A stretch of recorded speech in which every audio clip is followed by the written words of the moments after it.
To kaya nakikita rin namin yung iba naming i-release. Ayan, papakawalan ulit natin yan dahil kawawa naman. Ayun, goodbye. Ang problema nga lang yung nahihirapan siya maglangoy dyan sa mga lumot. Dahil nga sobrang tag-init na, sobrang kapal na ng lumot dito sa amin. Ayun, pansin nyo ba? Sa susunod na mga linggo siguradong kukunti na lang yung tubig dito sa amin. Dahil sobrang bihira ng umulan. Ayan. Siguradong apektado na naman yung ibang nilalang nito sa kagubatan. Kawawa naman. Ito nga, pagbalik namin sa pugad ng pugo, ayan, may napansin kagad kami.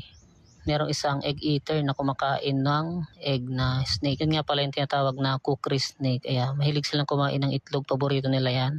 Maliban sa mga organs ng palaka, ayan, kumakain din sila ng itlog. Paborito nila ang mga itlog. Kinakain nila yung yolk, pero yan siguradong ubusin yan kasi sobrang liit lang na itlog. Sa pagkakataong to, di namin siya pwedeng istorbohin dahil ganyan nag-work yung ecosystem.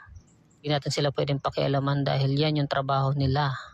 Isa yan sa mga kinokontrol ng kukri snake, yung mga cane toad saka yung mga itlog na nasa gubat. Bibihirang pagkakataon to na matimingan namin to. Galing, sigurado pagkaubos niyang isa, lalantakan niya naman yung isa kasi parang bitin pa siya niyan. Siguro sasabihin naman iba dyan, dapat tinanggal nyo kasi kawawa naman yung ibon. Nako, wala.